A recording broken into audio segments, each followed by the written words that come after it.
Today, we're diving headfirst into one of the most haunting cases I've ever come across. One you guys have been blowing up the comments about, the smiley face killers. This isn't just a single crime, it's a chilling pattern spanning over 40 cases, 11 states and decades, with young men vanishing and turning up in rivers, often with a creepy smiley face nearby. Is this a string of tragic accidents, or are we looking at a coordinated network of killers hiding in plain sight? Let's unpack this mystery together and see what's really going on. Imagine a guy you'd instantly like, smart, charming, the kind of person who lights up a room. He's out with friends, maybe at a bar or a party, just living his life. Then, one night, he steps into the dark alone and disappears. Weeks later, his body's found in a river or lake, no signs of a fight, no suspects, just a smiley face painted somewhere close by. One case might be a fluke, but when it happens again and again 40 times across the country, you start wondering, is this just bad luck or is something far darker at play? That's the question we're chasing today, and trust me, this case will stick with you. Let's start with Patrick McNeil, a 21-year-old junior at Fordham University in New York, back in 1997.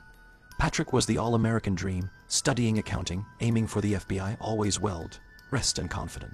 His roommates called him a ladies' man, the guy who could talk to anyone. On February 16th, he heads to the Dapper Dog, a hotspot on Manhattan's Upper East Side. It's a typical night out, drinks, laughs, good company. But at some point, Patrick starts feeling rough.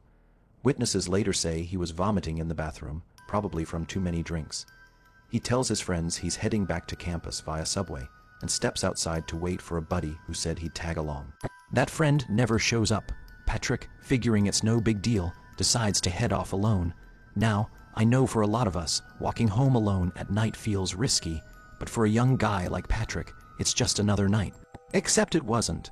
Eyewitnesses spot him stumbling down 2nd Avenue, clearly intoxicated.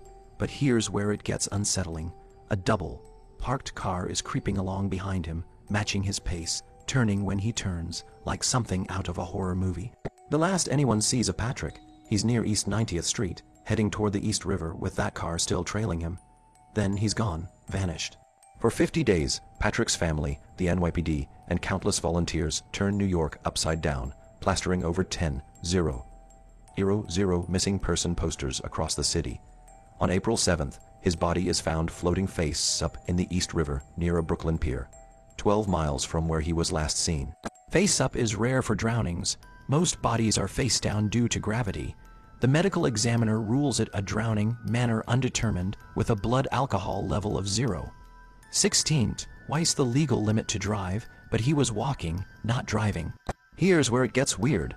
Forensic expert Dr. Cyril Wet notes fly larvae on Patrick's body, specifically in his groin area. In February's freezing temperatures, outdoor flies aren't active, but these were indoor flies, suggesting Patrick was dead before he hit the water. There were also signs he might have been bound or even burned.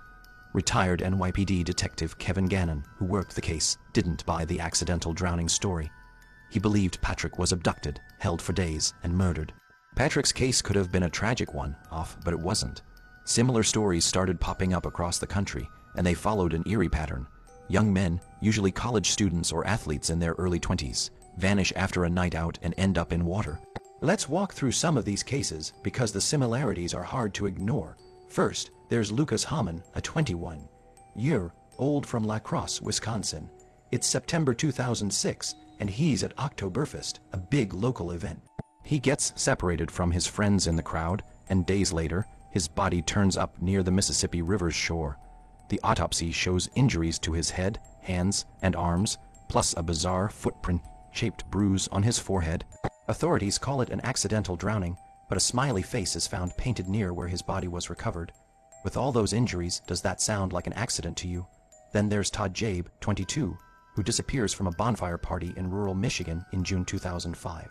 He calls his friends, saying he's in a field, but the call cuts out. 3 weeks later, his body's found in a private lake, upright with his head and shoulders above the water. An impossible position for a drowning victim. That lake had already been searched, so how did he end up there? Toxicology finds alcohol and antidepressants, but his friends swear he wasn't depressed. A smiley face is spotted on a nearby tree. Next, Tommy Booth, 24, vanishes from a bar in Woodland, Pennsylvania in January 2008, celebrating a friend's 21st birthday. Surveillance footage shows him entering the bar but never leaving. 2 weeks later, his body's found in a creek behind the bar, still in full rigor mortis, which typically fades within 24-36 hours. That suggests he wasn't in the water the whole time. Nearby, a spray-painted smiley face.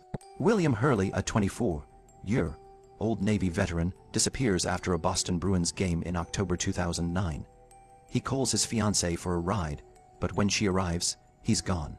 6 days later, his body's in the Charles River with blunt force trauma to his head, eye socket, and leg, plus GHB, a date, rape drug in his system. His death is ruled an undetermined drowning, and yes, a smiley face is found near the river. Finally, there's Chris Jenkins, a 21-year-old University of Minnesota student.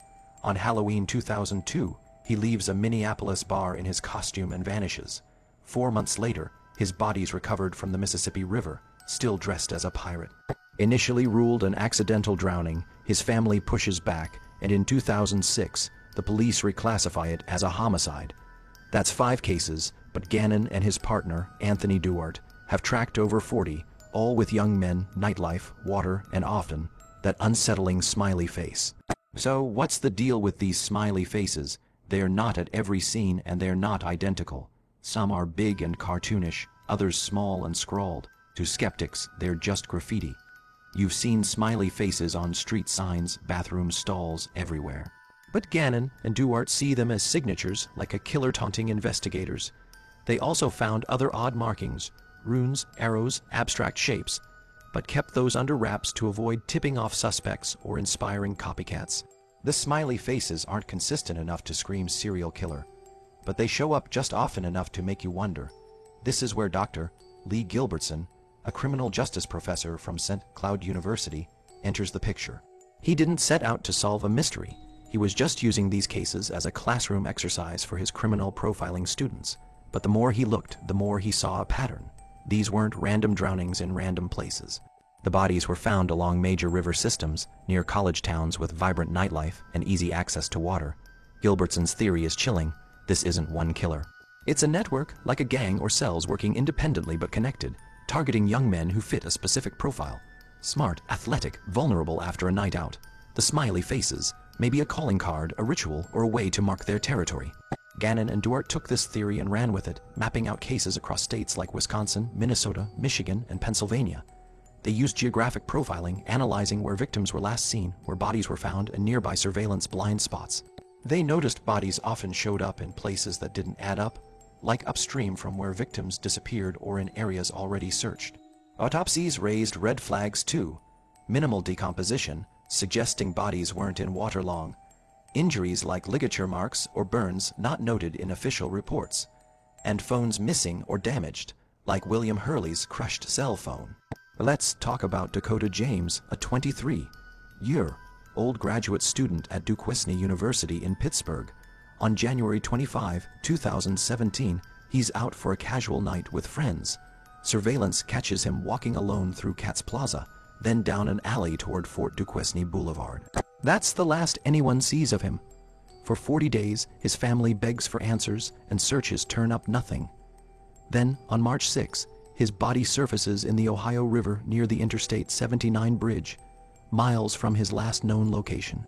The coroner rules it an accidental drowning, no foul play. But Dr. Cyril Wecht, reviewing the case, finds minimal decomposition odd for 40 days in a river, including through a dam.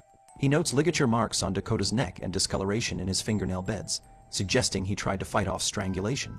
Most chilling, a PayPal transaction was made on Dakota's account 2 days after he vanished. Was someone using his account, or was he alive longer than we think? The deeper Gannon's team dug, the weirder it got. They started looking beyond physical evidence to digital trails.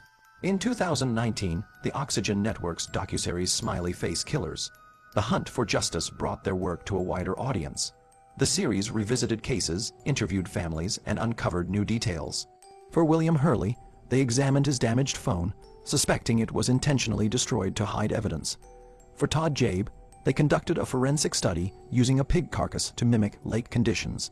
The results? A body in water for 3 weeks should have been heavily decomposed, but Todd's wasn't, suggesting he was held elsewhere before being placed in the lake. Then there's the dark web angle. Gannon's team stumbled across a hidden portal requiring webcam verification to access. They couldn't enter without risking exposure, but its existence bolstered Gilbertson's network theory. Could this be a decentralized group coordinating through encrypted channels, using digital smiley faces in usernames or avatars as markers? It's speculative, but it explains the lack of forensic evidence and the precision of these vanishings. These aren't sloppy crimes. They're calculated, with no fingerprints, no murder weapons, no witnesses. Now, let's hit pause and talk about the other side. Not everyone buys the smiley face killers theory. In 2008, the FBI issued a rare statement saying they found no evidence linking these deaths to a serial killer. To them, these are alcohol-related drownings, nothing more. Experts like forensic psychologist Dr. Chris Mohandas point out that smiley faces are everywhere, on bridges, walls, skate parks. There's no consistent style or proof they were painted at the time of the deaths. Former LAPD detective Ned Tusby argues the graffiti often isn't even close to the recovery sites, and a serial killer operating across decades and states without a trace is unlikely. Criminal profiler Pat Brown calls the theory ludicrous, saying smiley faces are a red herring. The Center for Homicide Research published a report arguing these are accidents driven by alcohol, cold weather, and risky environments near water. They call it observational bias, seeing patterns because you want to. But Gannon and his team aren't swayed. They point to inconsistencies, bodies in unnatural positions like Todd Jabes upright in the lake, injuries ignored in official reports, and cases like Chris Jenkins, reclassified as homicide after years of being called an accident. They argue the FBI didn't dig deep enough, dismissing the theory without reviewing their full evidence. For every case skeptics explain away, another pops up. Families like Pam James, Dakota's mom, refuse to accept accidental drowning rulings. They see ligature marks, minimal decomposition, and unanswered questions. The Oxygen series gave them a platform, and millions of viewers started asking, what if Gannon's right? Let's talk tech, because this could be the game changer. Today, investigators have tools that didn't exist in 1997. Geofencing can track every phone in an area at a specific time. Wi-Fi logs can place someone inside a building without a camera. Phone pings can map a victim's final moments with scary precision. These have solved major cases before, and if applied here, they could reveal what happened between a victim's last sighting and their body's recovery. Imagine reconstructing Dakota James' path or finding who accessed his PayPal. The answers might not be in the water, they might be in the data. So where do we land? Believers see a pattern too specific to be random. Young, athletic men vanishing after drinks, found in water with questionable injuries and smiley faces nearby. They point to geographic clusters along river systems, forensic red flags, and the dark web theory as evidence of a coordinated network. Skeptics see coincidence, common graffiti, college towns with nightlife, and alcohol as a deadly combo. To them, the victim profile isn't unique. Millions of young men fit it. The geography, just a function of where people party. The injuries, easily explained by rocks or debris in rivers. For me, this case is a gut punch. The families, like the Hammonds, Hurleys, and Jameses, are fighting for answers while being told to move on. That's not just grief, it's torture. The patterns, similar victims, similar circumstances, similar outcomes, feel too precise to be chance. But the lack of hard evidence, like DNA or witnesses, keeps this in the gray zone. What's undeniable is the human cost. Parents, siblings, friends, haunted by questions no one's answered. Why do phones keep disappearing? Why do bodies show up in searched areas? Why do autopsies miss things private pathologists catch? This case isn't just about crime, it's about what we do when the truth feels out of reach. Do we accept the official story, or do we keep digging? I want to hear from you. Do you think the smiley face killers are real? Or is this a tragic string of accidents? Drop your thoughts in the comments. I'm reading everyone. If this case hit you as hard as it hit me, smash that like button and share this video with your true crime crew. Got a case you want me to cover next? Tell me below, because you guys always bring the best suggestions. Until next time, stay curious, stay safe, and I'll see you in the next deep dive. Peace out.